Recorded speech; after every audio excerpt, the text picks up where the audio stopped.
So we've waited a long time for this month to get here. And it is now baseball season. Baseball season is here, at least for the year. I'm not going into 2027 because I have no clue. But I wanted to take this time to maybe go over some of my most rare cards. I mean, I just did opening day rips, like just last week. If you watch those videos, you'll see cards being ripped and shown every day. But I wanted to show now, I wanted to show these cards that I have been collecting for years now and just go over them real fast because these are things you're never going to see again. Never. I'll guarantee it. We'll start right here. This is Joe Nuxhall. Now, this is when he was, this is a stamp, by the way, kind of like those 1944 Yankee stamps, but these were done for Cincinnati, the Cincinnati Reds. And this is, he's 15 years old here. It's actually this is such a hard thing to see, but it's actually him in his high school uniform. It's not a Reds uniform because he came over from high school and pitched in the World Series. So that's what this is. These are very rare. You'll never see that again. Let me see how I want to show these to you real quick. For instance, this is another one I doubt very much you'll see. It's Tom Siebert. Yeah, I know, Tom Seaver. But you'll see they got the last name wrong. Sonny Siebert was a pitcher for Boston? Yeah, for Boston. And they made a mistake when they drew the card together back in the, creation stage, and they just printed up a bunch of these. These I don't think ever made it out, but that's what makes this so rare. Tom Siebert. How could you mess up Tom Seaver? I don't know. This was another one that I wasn't supposed to make it out. This was when Brooks Robinson got traded to, well, he didn't get traded. He left the Orioles at the end of his career and went to Boston. He never really played for Boston.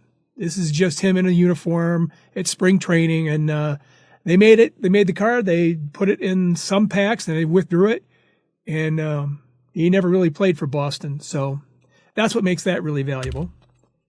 Here's one that I wish they had made, and I wish they had followed through with the rest of the series. Back in 1974, when they made this, they were toying with the idea of an award series where all the MVP, the Cy Young Award winner, like you see here, strikeout leader, ERA leader, all of them were going to have separate cards and then the award down in the corner.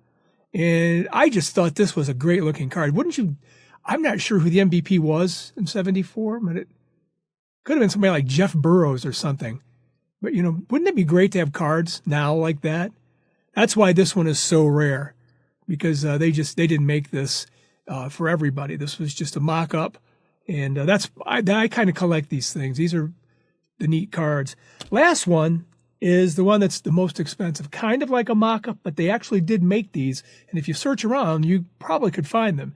54 Red Heart Roger Maris.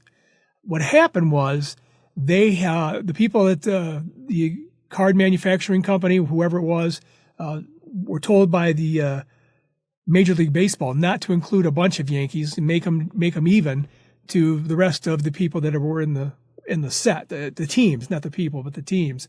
And they already had, they had Mantle, and they had Billy Martin, and then they had Gil McDougall. And they said, all right, Roger Maris should have been in there, but let's just go with the three we have. And they just never included this card in that set. So that's what makes this card valuable. And those are my most rare cards right there. And there's a good chance you've never seen them for a reason. It's because of today. Yeah, it's April 1st. It's April Fool's Day. Shock now, or? Yeah. You know what I say? You have to go. You just got punked!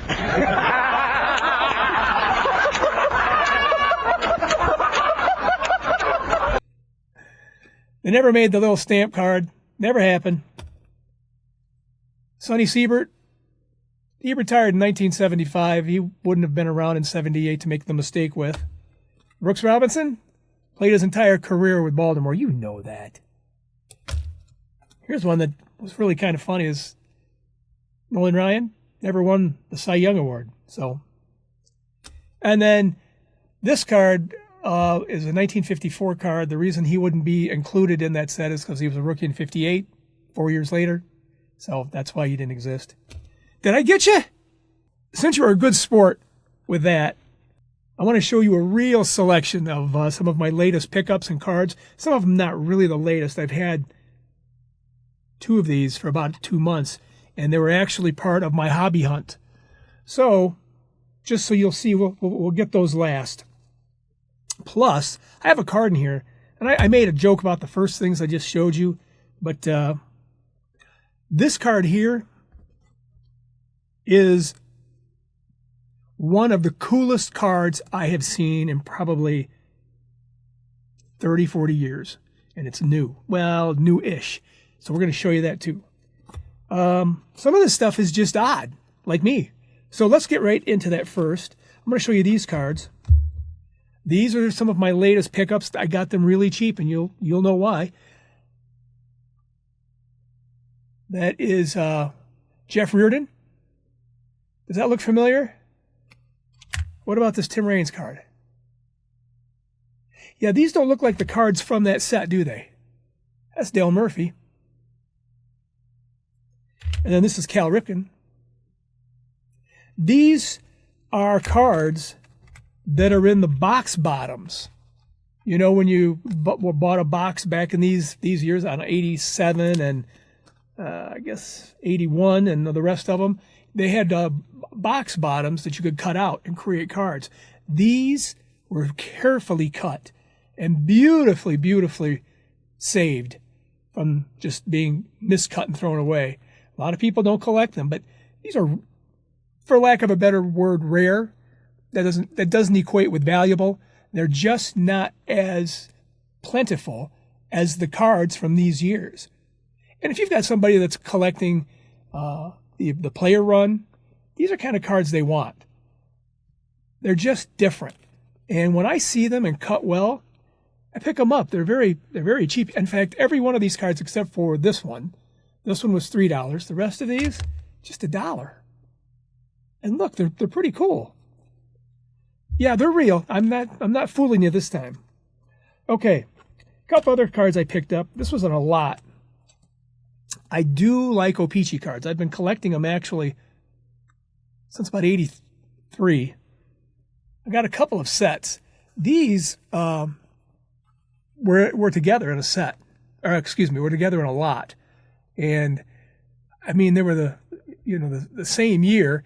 And one guy is a Met. The other guy was a Met. This is a traded card. It says here he's now with the White Sox, which I thought was pretty cool. And then this card is just the normal card, but it is the O-Pee-Chee card. I just thought they were great. I got them for $3 a piece. It was a $6 lot set. I know they're just average cards, but I think they're cool. This is not a card. It's a slide. On the back, the people that had it said it was Lou Whitaker. It's not. It's actually Chet Lemon. I just like stuff like this. I don't know if I'm going to make a photo of it. It's kind of you can't see it, but it's a far away picture of him. I guess I could blow it up and use it that way, but I just think it's really cool that I have a piece of that team and I think it was 87. That's what I saw. Here is a card. It's not a baseball card. It's a football card of my favorite Detroit Lion growing up, Lem Barney. Now, the reason I picked this up, I've already got a couple of Lem Barney cards. I got all of his cards, and I got a couple that are autographed. This one claims that he is a music gold record winner. We being my friends and my wife and his friend, went to Hitsville, USA in Detroit, where they did all of the Motown recordings back in the day. And all the guys on the Detroit Lions team knew all the guys that were at the Hitsville. And This guy, Lem Barney, who was a 7-time Pro Bowler and Hall of Famer, was asked to sing on Marvin Gaye's song, What's Going On? What's Going On? You know the song. He sings on that. And I think there's some other guys from the Lions that sang on it too. And when Marvin Gaye got the award for the song, he shared it with people like Lem Barney, who was on the song. I think that's pretty cool. Okay, that's what's cool. Here is a card that is just, you're going to say, oh, well, that's like one of many Frank Thomas cards. And it's actually not. It's called a Hats Off. That's the name of the series, the insert set. And it's from Leaf. I can't tell you what year this is. 96? 95 maybe? And it's one of 5,000. You can't really see that. I'm going to take this out. It's cutting in there. There we go. Let's do it this way. Let's see if you can see that number now. There you go. But what makes this different is this hats off design. This is all felt. Well, kind of like the hats back in the day.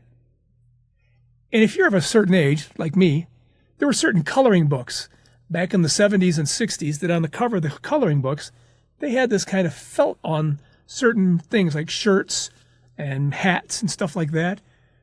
This is so cool. I got this really cheap, but when I checked it online, it's like about a $30 card, and I got it for $5 or less. I don't remember now. But made me want to go out and start checking into the set, because I'm that set kind of guy. And having a card set that you can, it's very texture oriented. It's kind of like cards that have relief to them. This one has a little fuzziness to it. And I love it. Okay, this next card is one of the coolest cards I picked up. It's from the 2014 All-Star Game, and when I saw it, I had to have it. It's Charlie Brown, in case you didn't know. Peanuts Gang. It says here on the back that he's the hardest working player and manager in youth baseball, and he's had a few losses and some less than cooperative teammates, so they didn't allow him to shine. Says that he appears back at the mound each spring, determined to win. As a pitcher, Charlie Brown is the master of the straight ball pitch, which has yet to strike anyone out. Says here that for over 50 seasons, he's led the league in ERA. It's north of 16.50. Hit batsman, balks, and other sort of stats that you're not too proud of. One season, he had 40 games lost and no games won. Or as his statistician and second baseman Linus put it, Charlie Brown had a perfect record. All right. For the rest of all the fun stuff right there, you're going to have to buy one of these cards for yourself and enjoy it. Sometimes it's just the loony ones that make you laugh and endear themselves to your collection. Okay, here's a card. I'm going to take this one out too, because these are beautiful cards. This is a set I've decided to go ahead and start collecting. Truthfully, I'm not going to collect the set. I'm going to buy it. I have found it somewhere where I can get it rather cheap. These are the 2004 Topps Finest. Yep, Topps Finest. There is a gloss to these cards that I can't even begin to explain. I'm kind of tilting it. You're seeing the reflection of everything in there. So thick. Kind of like it's just super enameled. It's just a beautiful card. I have an Ichiro like this and a Miguel like this. And they've just, and then now I've got the Griffey. Yeah. These are beautiful. And I'm a set collector, and I'm working on, and I'm not kidding you when I say this, about 9 sets now. And that's just the sets. I also work on subsets, insert sets, and some subsets, parallel sets. I haven't included those because they're too numerous, and more times than not, I forget I'm collecting them until I see one pop up and go after it. Okay, this is the coolest card I have seen in forever. And I can tell by looking at it. I can tell by taking it out and looking at it. There are people that are going to go, yes, that's a great card. And other people are going to go, that is the worst card ever. I want you to tell me what you think. And don't be shy. If you don't like it, you let me know.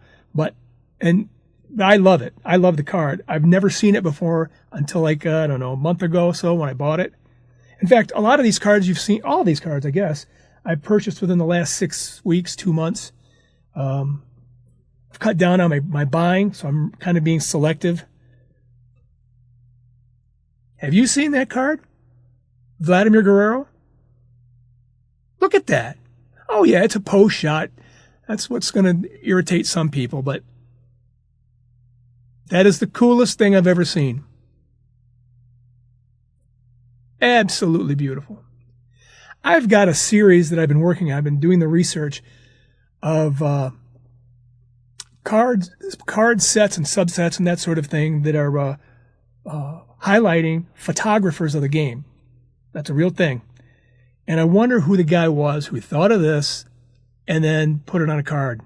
Because I'm sure the corporate execs at Topps probably did not like this. Because that's their job. They don't like anything except money. This is beautiful. Beautiful card. I don't know what I'm going to do with it. I can just keep looking at it and kind of smiling. I don't know what I'm going to do with it. Okay. Here are 2 more cards. Strike that. I've got 3 more cards that are new to my collection. And then I've got 2 of my hobby hunt cards that I'm very proud to have. And I'm gonna be real proud to show them to you. So just one moment. All right. These two cards here are cards that I picked up because of one thing they both have in common. I just like the way they look.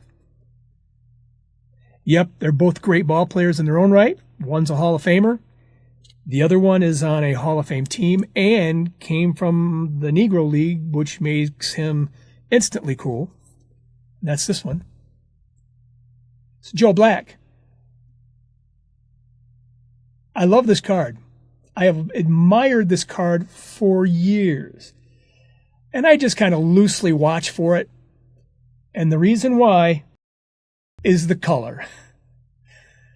I could get any Joe Black card I want. Well, not really, because there's only about 3 or 4 of them. But anyway, I love this because of the red up here, the red, the yellow, especially the yellow, and the brown of his skin.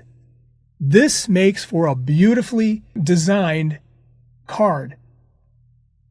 This will never go out of fashion, never go out of style. It's going to just be beautiful for eternity. And I've wanted it forever. If I had to say, hey, let's improve it a little bit, I would say, can we get a little more blue out of his cap? But the color first, then history second. I actually love this card to death. Next card, Hall of Famer, Charlie Gehringer. I don't like these cards. These are those golden press cards where they came in a book and you kind of just detached them from the book. And then you had cards. I think it was in the 60s when they did this. I don't like cards like that. And then, I haven't even looked at these cards much. I've seen them and I just passed them by because I don't like them. But then I saw this card and I didn't know what it was. So I kind of got to look closer. And I just laughed because it's a card I didn't even give a chance. Didn't like these cards. I just didn't even look at them. But I love this. Absolutely love it. And I decided I'm going to get that card. I've never seen a Charlie Gehringer card in action like this. He's always in a post shot. The Mechanical Man. You know, it's been trimmed too. You can tell it's been trimmed. They trimmed all the little perforation things off of it. That's all right. Little junk on the front too. Look at him. He's sliding in. I wonder if I don't think it's from a game. I think it's probably something he posed for, but never gave this set a chance. Never. Until I saw this card. Okay. Here's another card that I'm adding to my collection. I do not have any of these. And I forgot what these are even called. I think they're double headers. Yeah. I think this is a double header. And this is Hall of Famer Hal Newhouser. On the back, or if you bend it in half, they both use the same legs. It's Charlie Bishop. Not a real big fan of these, but I think of certain players, I'm going after these. And Hal Newhouser is a Hall of Famer, Tiger Hall of Famer, I'm going to say that, but I guess he's also an Indian Hall of Famer.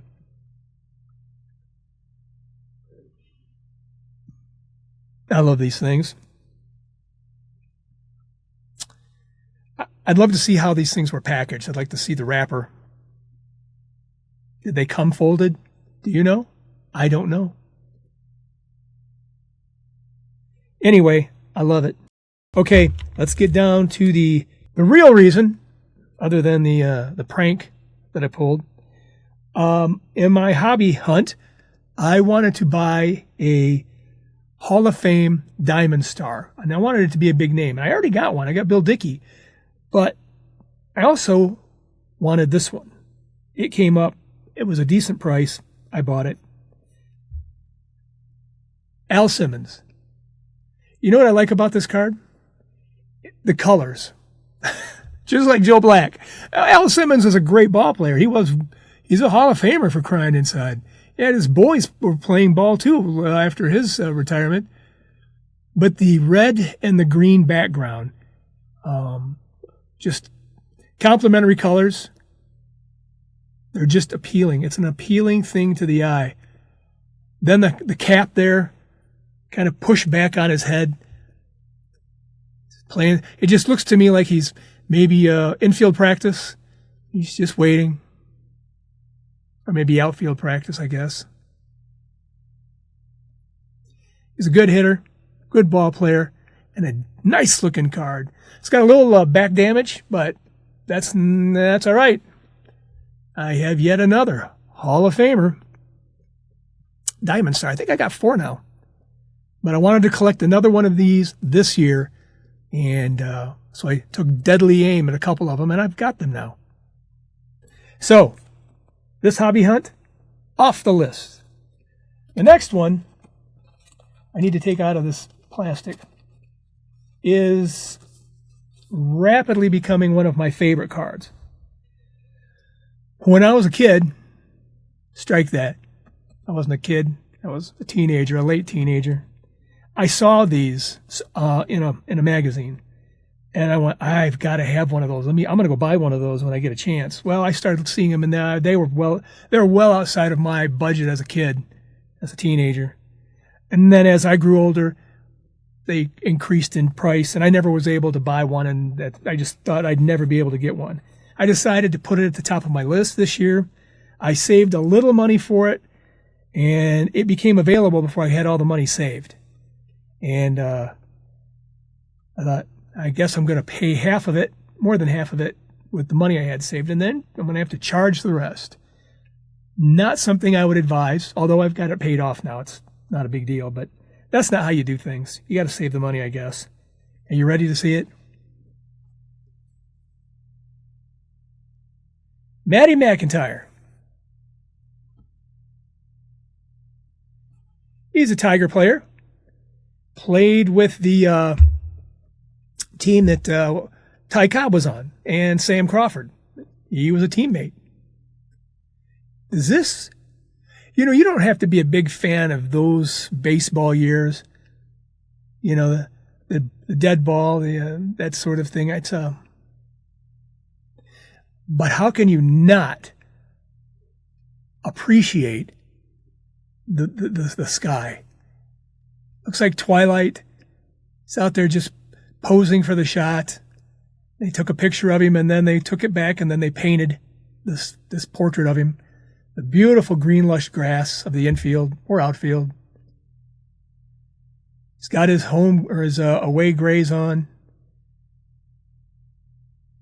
pretending to catch a ball.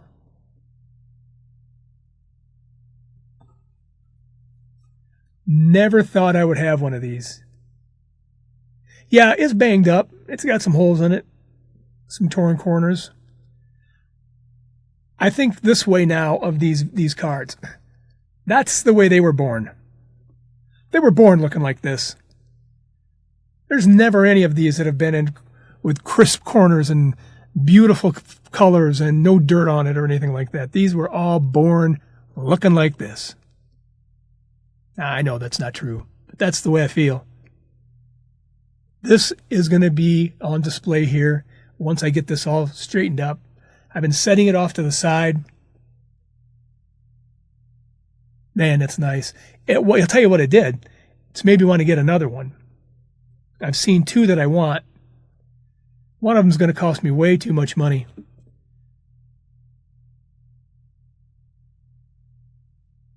Well, that's it. That's my hobby hunt find, along with this one. And that's it.